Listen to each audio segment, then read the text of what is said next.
4월 4일 라이트 앤 딜라이트 말씀 묵상 시작하겠습니다. 사랑하는 주님, 오늘도 한결같은 주님의 사랑을 믿고 주님을 찬양합니다. 우리의 마음을 주님께 드립니다. 성령께서 우리 안에 충만히 거하시기를 간구합니다. 주님의 말씀 깨닫는 지혜와 순종하는 능력 주시고 우리 믿음이 삶의 자리에서 더욱 견고해지게 하옵소서. 예수님 이름으로 기도합니다. 아멘. 누가복음 19장 41절에서 48절까지의 말씀입니다. 예수께서 예루살렘에 가까이에 오셔서 그 도성을 보시고 우시었다. 그리고 이렇게 말씀하셨다. 오늘 너도 평화에 이르게 하는 일을 알았더라면 좋을 터인데 그러나 지금 너는 그 일을 보지 못하는구나. 그 날들이 너에게 닥치리니 너의 원수들이 토성을 쌓고 너를 애워싸고 너를 사면에서 죄어들어서 너와 내 안에 있는 내 자녀들을 짓밟고 내 안에 돌 한 개도 다른 돌 위에 얹혀 있지 못하게 할 것이다.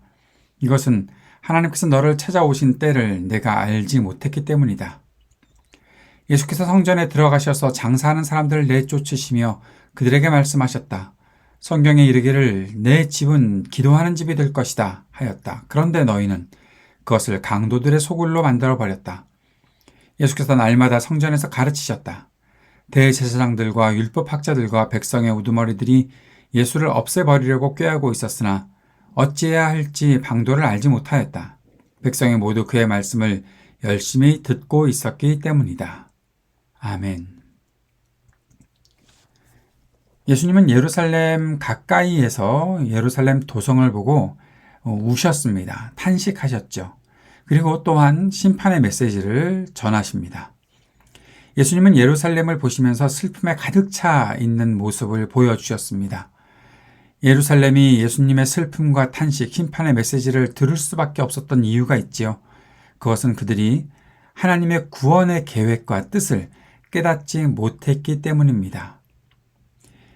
42절에서는 예루살렘은 오늘 평화에 이르게 하는 일을 알지 못한다 라고 했고 44절에서는 하나님의 오심도 알지 못했다라고 말하고 있습니다. 예수님은 구원으로 이루어지는 참된 평화를 세상에 알리셨죠. 사람들에게 그 평화를 전하셨습니다. 그리고 그 평화 안에서 구원받은 사람들의 기쁨을 보셨습니다. 그런데 그 평화를 위해서 어떤 일이 필요한가 하면 하나님 나라의 통치가 필요한 것이죠. 그 평화를 위해 하나님께서 세우신 왕이 이 땅을 통치하고 그 왕이 오심을 환영하고 백성들은 그 왕을 영접하고 주님을 높이는 찬송을 해야 하는 것이죠. 그렇게 평화가 증거되고 평화가 점점 확장되어야 하는 것입니다. 그것이 하나님께서 이루시는 구원의 일이지요. 그런데 그것을 예루살렘은 알지 못합니다. 평화에 이르게 하는 일을 알지 못하고 하나님의 오심도 알지 못했다고 예수님은 말씀하십니다. 예수님을 높이고 하나님께 영광을 돌리는 소리를 싫어했던 사람들과 같이 하나님의 구원과 평화를 위한 일에 관심이 없이 오직 자신들의 기득권을 위해 도리어 구원과 평화의 복음을 방해했던 자들이 있었습니다. 그래서 예루살렘은 심판의 메시지를 받을 수밖에 없는 것입니다. 예수님이 전하시는 심판의 메시지는 전쟁의 이미지로 볼 수 있지요. 이스라엘이 과거에 경험했던 일이지요. 바벨론 때문에 예루살렘이 함락당하는 그 비극을 경험을 했었죠. 왜 그때 그런 일들이 있었습니까? 하나님의 말씀에 순종하지 않아서 당한 비극이었던 것이죠. 그런데 이제 예수님을 거부한 행위가 다시 한번 예루살렘에서 반복되고 있습니다. 그래서 다시 한번 언약을 배반한 결과로 인해 예루살렘이 무너지게 된다라고 그 전쟁의 이미지에서 나타나는 심판을 당한다고 예수님께서 말씀하신 것입니다. 이제 예수님은 성전에 들어가시죠. 그런데 그 성전에 들어가셔서 만난 사람들이 바로 그 안에서 장사하는 사람들이었습니다. 그 안에서 장사한다는 것은 결국 기득권자들과의 어떠한 결탁으로 볼 수도 있고 사람들이 주님을 만나 자신들의 죄를 용서받고 하나님과 소통하기 위해 기도의 집으로 정해져 있는 그곳을 향해 나아와야 하는데 그들의 마음속에 상처를 안기고 그들의 마음속에 다른 어떠한 부담을 지우면서 장사하는 사람들이 있었다는 거죠. 예수님께서는 그래서 그 장사하는 사람들을 내쫓으시면서 하나님의 성전은 바로 기도하는 집이다라고 선언하시고, 그런데도 불구하고 사람들이 강도들의 소굴로 만들어버렸다고 하시며 책망하셨던 것입니다. 이 일은 예수님께서 성전이 하나님의 임재를 경험하는 곳이라는 사실을 다시 한번 강조하신 것입니다. 하나님의 임재는 무엇입니까?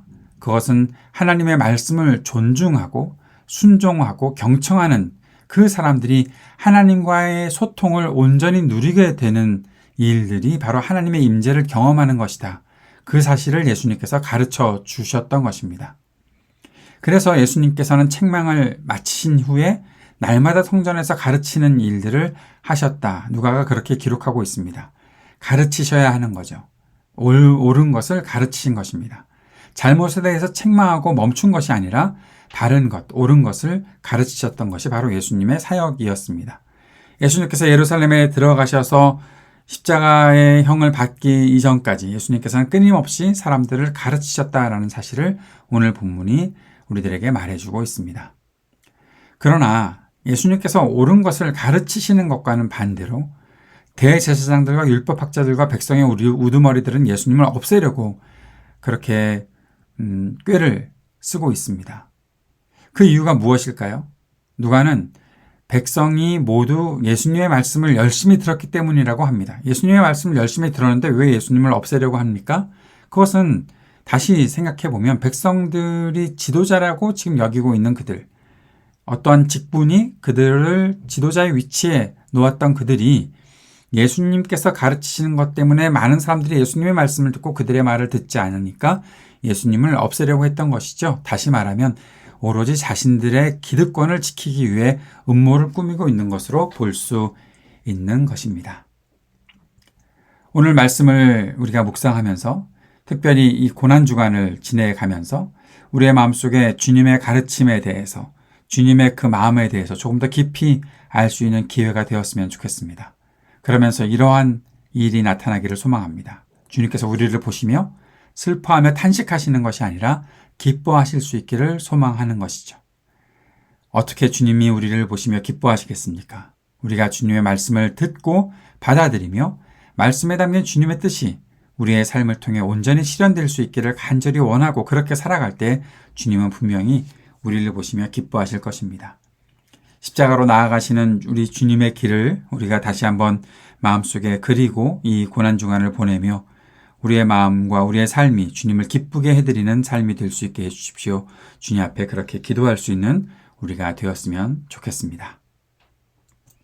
말씀을 기억하며 함께 기도합시다. 주님의 마음을 품고 주님의 뜻을 이루며 살아가게 하소서. 함께 기도드립시다. 그래서 우리 모두가 하나님 나라 복음의 일에 쓰임받으며 살게 하소서. 기도할 수 있기를 바랍니다. 오늘도 이 땅을 위해 중보하면서 전쟁이 그치기를 위해, 아픈 사람들이 치유되기를 위해 우리 삶의 터전에 희망이 있기를, 우리 청년들과 노인들, 소외된 이웃들을 위해 중보하며 기도합시다. 또 우리 교회를 위해서도 함께 기도하도록 하겠습니다.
하늘에 계신 우리 아버지여, 이름이 거룩히 여김을 받으시오며 나라가 임하시오며 뜻이 하늘에서 이루어진 것 같이 땅에서도 이루어지이다.